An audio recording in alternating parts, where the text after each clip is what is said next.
이 시간 기차 묵행 176번째 시간을 진행하도록 하겠습니다. 하나님 앞에 감사함으로 나아갑니다. 하나님 아버지, 감사와 영광을 돌려드립니다. 우리에게 생명과 호흡을 주시고 하나님의 영광을 위하여 이 땅에 남겨두신 아버지여, 우리가 하나님을 기쁘시게 해드리고 하나님의 뜻을 이루어드리는 삶을 살 수 있도록 인도하옵소서. 날마다 하나님을 가까이 하고 하나님을 의지하고 하나님의 말씀에 순종하며 살게 하옵소서. 예수님 이름으로 기도합니다. 아멘. 찬송가 지금까지 지내온 것 부르시겠습니다. 지금까지 지내온 것 주의 크신 은혜라. 한이 없는 주의 사랑 어찌 이루 말하랴. 자나깨나 주의 손이 항상 살펴주시고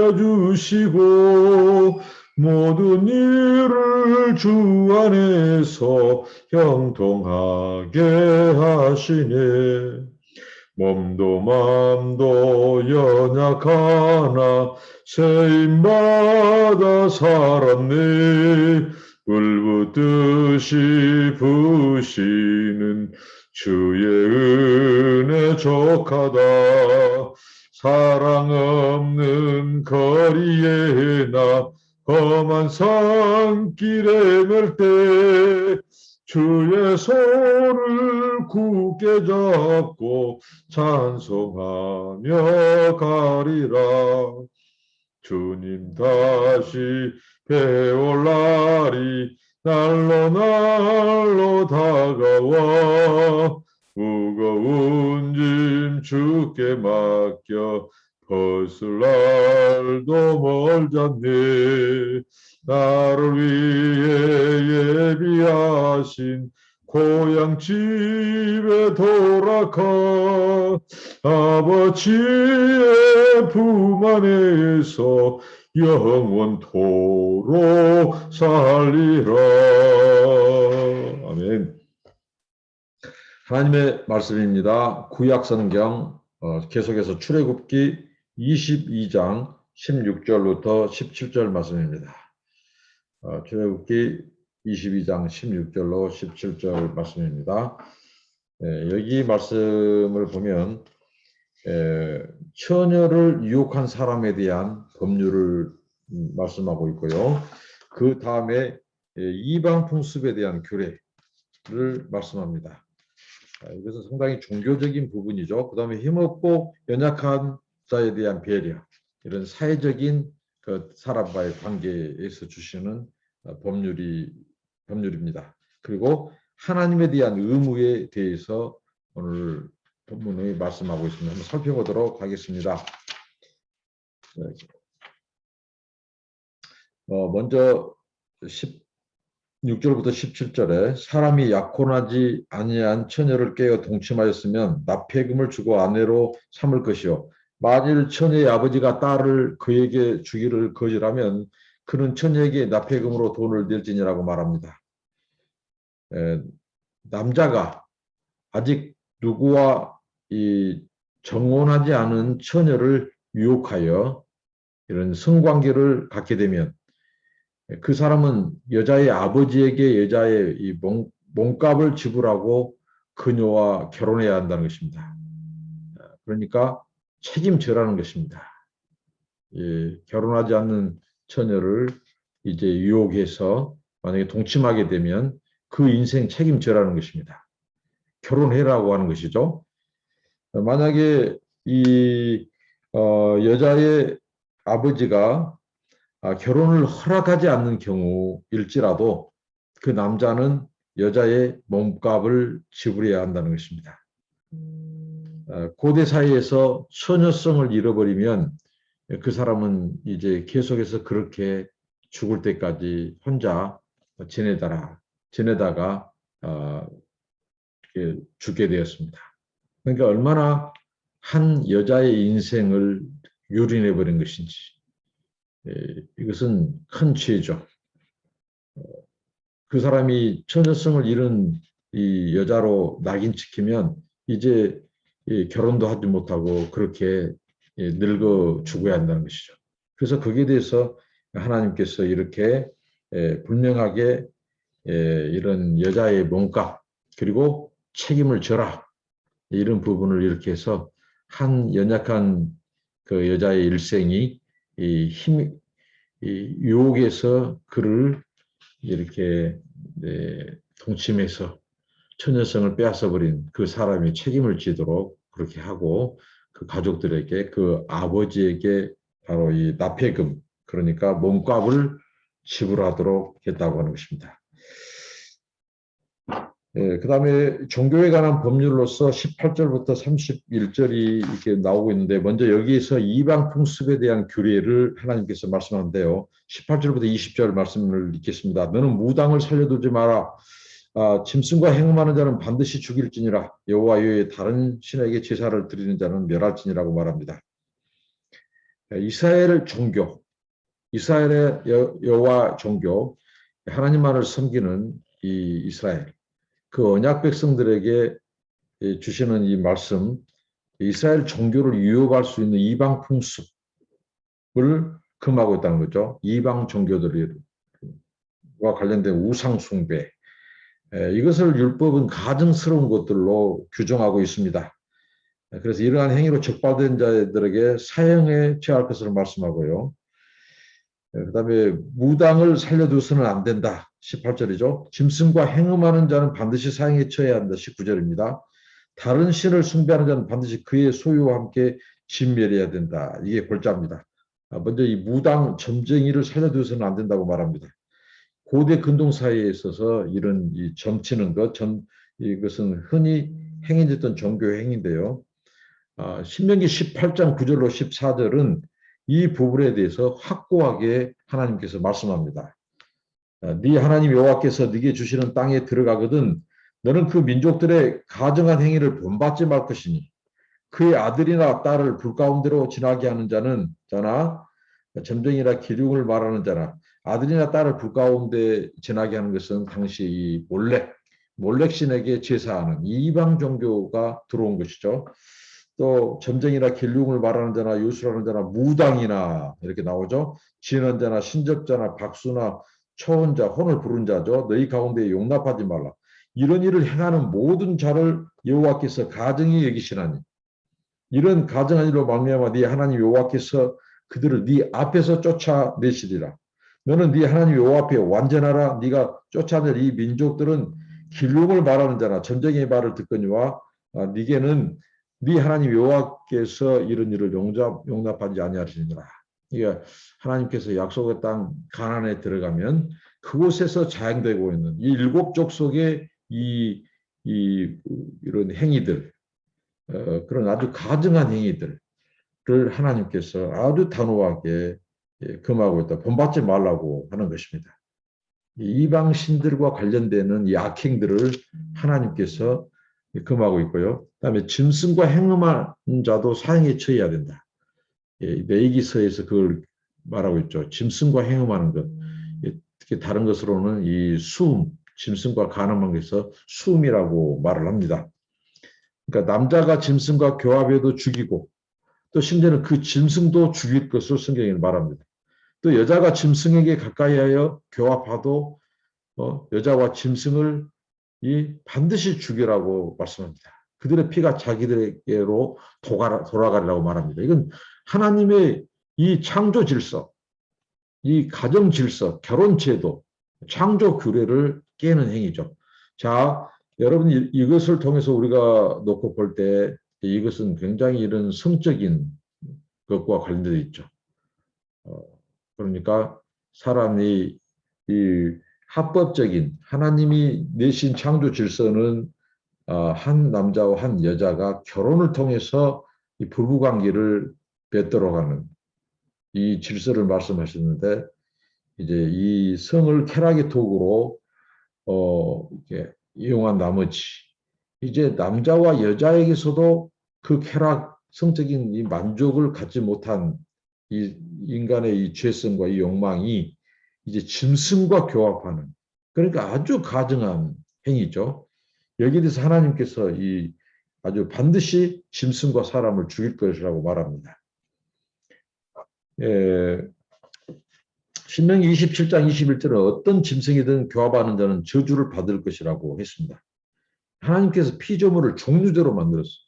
사람은 사람과 결혼을 통해서 관계를 맺도록 했는데 사람이 짐승이라고 하는 다른 종들과 섞는다는 것은 창조 질서를 정면으로 도전하고 애고가는 이 하나님의 섭리에 어긋나는 범죄라는 거죠. 그래서 하나님께서 이 부분에 대해서 아주 단호하게 하나님의 창조 질서, 그다음에 이 가정 교례, 창조 교례, 가정 질서를 이렇게 말씀하고 있습니다. 또 세 번째는 여호와의 다른 신에게 제사 드린 것도 사형에 처해야 된다고 하나님 말씀합니다. 십계명에서 우상 숭배를 금했죠. 오늘 구체적으로 다른 신들에게 제물을 드리는 것을 금하고 있다고 하는 사실입니다. 그런 자들에게 하나님이 쓰는 용어는 진멸입니다. 진멸. 하나님께서 그 어기는 사람뿐만 아니라 그의 소유 또 다 하나님께서 멸해라고 하는 것이죠. 이렇게 말씀합니다. 그리고 오늘 힘없고 연약한 자들에 대한 배려를 21절부터 27절까지 말씀합니다. 읽어보겠습니다.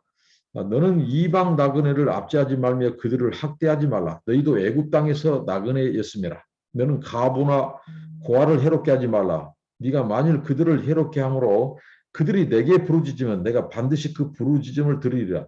나의 노가 맹렬함으로 내가 칼로 너희를 죽이리니 너희 아내는 가부가 되고 너희 자녀는 고아가 되리라. 네가 만일 너와 함께한 내 백성 중에서 가난한 자에게 돈을 구워주면 너는 그에게 채권자같이 하지 말며 이자를 받지 말 것이며 네가 만일 이웃의 옷을 전당잡거든 해가 지기 전에 그에게 돌려보내라. 그것이 유일한 옷이라. 그것이 그의 알몸을 가릴 옷인즉 그가 무엇을 입고 자겠느냐. 그가 내게 부르짖으면 내가 들으니 나는 자비로운 자임이니라. 이렇게 말씀합니다. 그러니까 하나님께서 이 나그네 이방의 객을 학대하거나 억압하지 말라고 명령을 하고 계십니다. 무엇보다도 이집트에서 430년 동안 노예 생활을 했던 어떻게 보면 나그네 생활을 했고 그들이 이방의 객으로 430년 동안 생활을 했죠. 이게 누구보다도 그들은 그 나그네들, 정처 없는 나그네, 그 타향살이 몇 해던가 이방 땅 타국에서 430년 동안 종사를 했던 이스라엘 민족은 누구보다도 그 서러움을 안다는 거죠.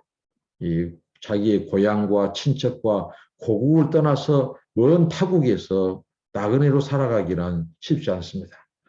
그런 자들에 대한 하나님의 이 사랑과 배려가 나오죠. 그리고 고아와 가부를 괴롭혀서도 안 된다고 22절부터 24절 나옵니다.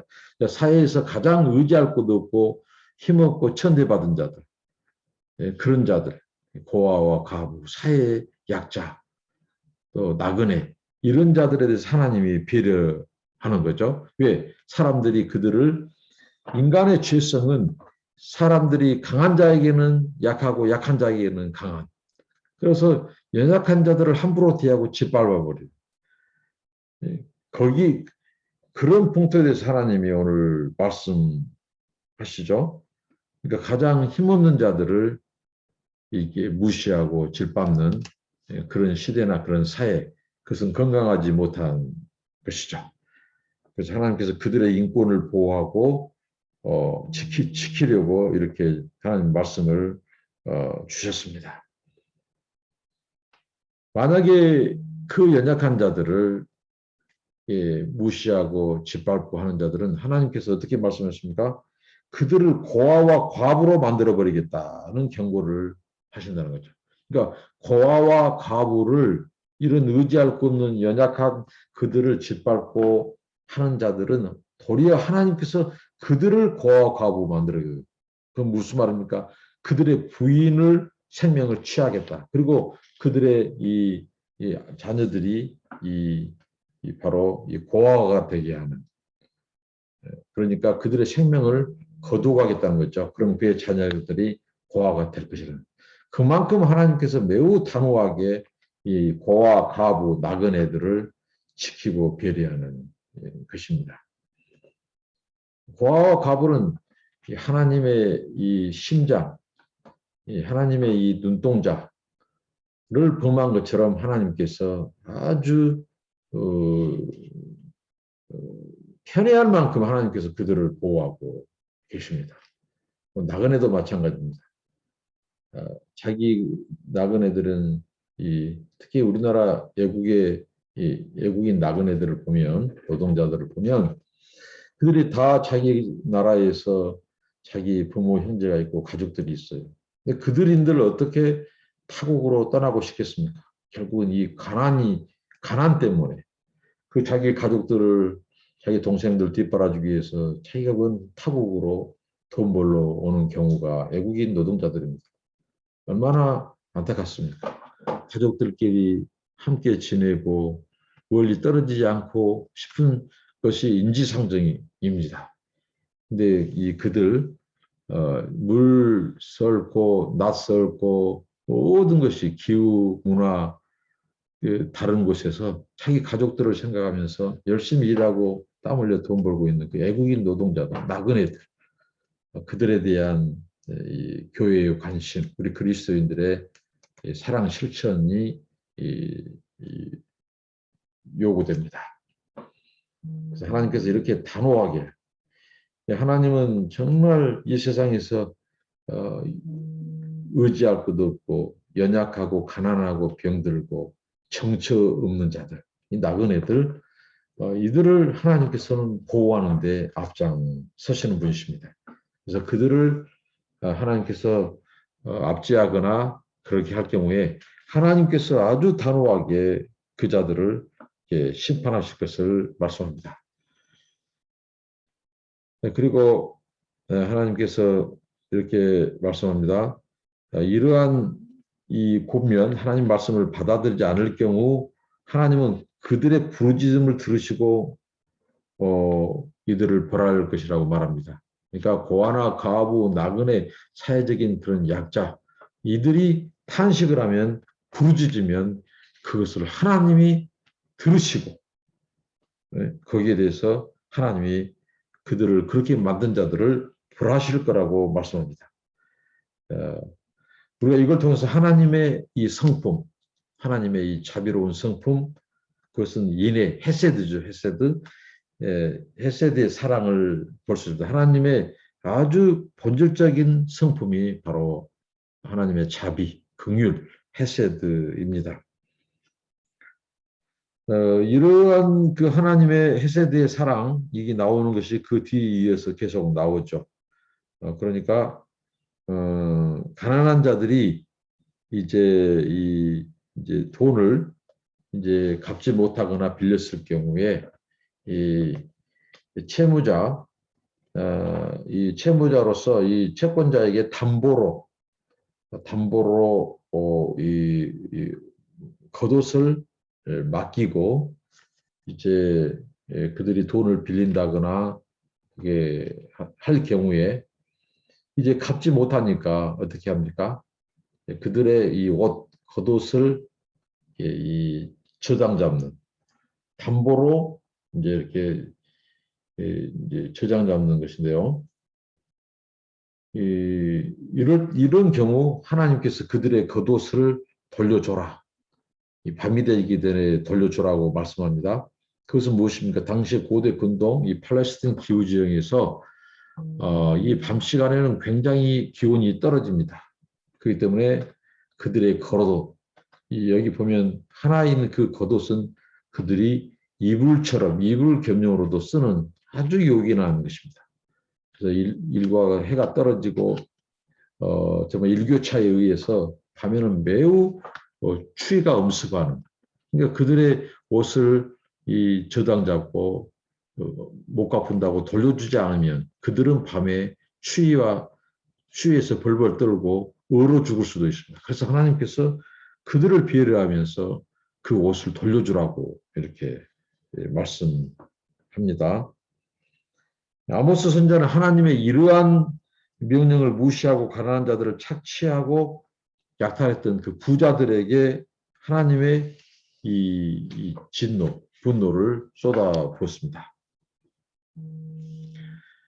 예, 하나님은 또한 이 애국 사람, 그러니까 나그네, 우리나라로 말하면 이주민들, 외국인 노동자들, 이런 자들을 하나님께서는 이렇게 특별하게 이 나그네들에 대한 하나님의 사랑을 말씀합니다. 그러니까 이주민들이 터를 잡고 사는 자들에게는 돈을 꿔주더라도 이자를 받지 마라. 그런데 잠시 사업차 잠시 며칠 몇 달 있다가 돌아가는 그들에게는 이 이자를 받도록 이렇게 하나님께서는 말씀하십니다.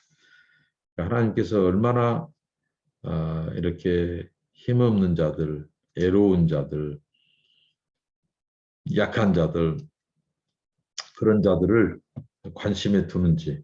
하나님의 성품이 자애, 자비, 헤세드입니다. 우리가 신자로서 하나님을 섬기는 자들은 이러한 사회에 연약한 자들, 의지할 것 없는 고아나 가부, 또 나그네를 선대하고 그들을 돌아보고 돌보는 것은 바로 하나님을 돌아보는 것이고 하나님을 꾸이는 것이라고 자문에서 말씀하시죠. 그리고 세 번째, 오늘 하나님에 대한 의무로 28절부터 31절까지 이렇게 나옵니다. 너는 재판장을 못 오가지 말며, 여기서 재판장을 하나님으로 해석합니다. 백성의 지도자를 저주하지 말지니라. 너는 네가 추수한 것과 네가 짜낸 집을 바치기를 더디하지 말지며, 네 처음 난 아들들을 내게 줄지며, 네 소와 양도 그와 같이 하되 이래 동안 어미와 함께 있게 하다가 여드레 만에 내게 줄지니라. 너희는 내게 거룩한 사람이 될지니 들에서 짐승에게 찢긴 동물의 고기를 먹지 말고 그것을 기회에게 던질지니라 말씀합니다. 오늘 이 말씀에서 이 하나님께 유혹되는 말을 하거나 너희 백성의 지도자를 저주하지 말라고 하는데요. 하나님을 욕되게 하는 것, 그 하나님의 욕되게 하는 것이 무엇일까? 이것은 앞의 본문과 관련되어 있습니다. 헐벗고 굶주린 자를 도와주지 않으면 궁지에 처한 그들이 하나님을 원망하고 저주하게 된다는 것입니다. 그래서 하나님을 욕되게 하는 것은 곧 가난하고 굶주린 자를 보살피지 않는 것을 문맥상 이렇게 알 수 있습니다. 이스라엘은 하나님의 이름을 욕되게 하는 일을 하지 말아야 할 뿐만 아니라 소득의 일정한 양과 그들이 소유하는 모든 것의 첫 열매를 하나님께 드려야 합니다. 이게 29절로 30절까지 말씀하고 있습니다. 곡식의 경우 수확을 하고 나서 곧장 바칠 수 있죠. 그러나 이 짐승은 7일이나 8일째 되는 날 바쳐야 했습니다. 사내 아이가 태어나면 8일째 할례를 행했던 것을 염두에 두는 말씀입니다. 하나님이 이스라엘 사람들에게 이 모든 규정을 주시고 준수할 것을 요구하는 것은 그들이 하나님의 거룩한 백성이기 때문입니다. 이게 31절이죠. 그러니까 세상 민족들과 다른 신분을 지닌 이 자들답게 삶의 방식도 달라야 할 것을 이렇게 말씀하고 있습니다. 그러면서 들짐승들에게 찢겨 죽은 짐승의 고기를 먹는 것에 대해서 말씀합니다. 우리가 딱 생각할 때 짐승에 의해서 찢겨서 죽은 그 고기, 그러면 굉장히 불결하고 유생상 굉장히 안 좋은 그런 상태일 수 있죠. 그러니까 이런 유생상 안 좋은 고기를 먹는 것을 금하기보다도 바로 그보다 더 근본적인 문제, 그것은 하나님의 거룩한 이 백성이기 때문에 이 짐승에 찢겨서 죽은 고기를 먹지 말라고 하는 것입니다. 거룩하신 하나님을 섬기는 거룩한 백성으로서 짐승에 찢겨 죽은 이 고기를 먹지 말라고 하는 것입니다. 유생의 문제가 아닙니다. 이것은 하나님께서 굉장히 이 윤리적이고 하나님께서 이렇게 이 말 못하는 이 짐승 이런 부분에 대해서도 그분의 사랑이 곁들여 있습니다. 그러니까 이 들짐승에 물려가서 이게 먹히고 찢기고 상하고 그 몸부림치면서 죽어간 그 짐승 얼마나 그 처절하게 찢기고 고통스럽게 죽었겠습니까? 그런데 그 짐승의 고기를 먹는 것은 굉장히 하나님의 백성으로서 언약 백성으로서 굉장히 잔인한 이 성경에 보면 이 어미 젖으로 새끼를 삼지 말라라고 말을 합니다. 이 새끼를 삼는데 그 새끼를 낳은 어미의 젖으로 삼는 것을 굉장히 하나님께서 이것은 인륜적으로 또 도의적으로도 정말 하나님께서 아주 금하는 그런 하나님입니다. 짐승에서 찢겨 죽어가는 그 고기가 얼마나 그 짐승이 이 연약한 짐승이 강한 짐승한테 찢겨 죽을 때에 그 아주 고통스러워해서 죽어가는데 그렇게 죽었어요. 그런데 그 고기를 먹는다? 이것은 유생의 문제가 아니라 굉장히 사람으로서 아무리 말 못하는 짐승이다 할지라도 이것은 잔인한 것이에요. 이게 하나님을 섬기는 백성들은 이렇게 하나님의 성품, 이 자애, 인자, 헤세드 이것이 사람과의 뿐만 아니라 이런 말 못하는 짐승에게까지도 이렇게 그 마음, 그 사랑, 그 자비를 배려하는 그것을 하나님이 요구하십니다. 이게 거룩입니다. 바로 거룩은 바로 구별되는 삶입니다. 오늘 이 말씀을 통해서 우리 하나님께서 얼마나 이 죄에 대해서 사람과의 이 죄, 또 뿐만 아니라 이런 이게 자연과 또 말 못하는 짐승 이런 것과 관련해서 얼마나 우리에게 요구하는 이 거룩의 범위, 거룩의 영역이 얼마나 이 확대되어 있는가.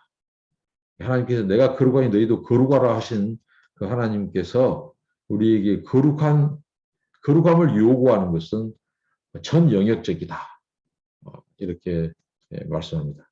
그러니까 하나님의 자비, 사랑, 인애, 이 헤세드의 성품을 본받고 이 짐승이나 또 사람이나 또 나그네나 연약한 자들을 배려하고 사랑하고 돌아보는 그런 우리 모두가 되기를 바랍니다.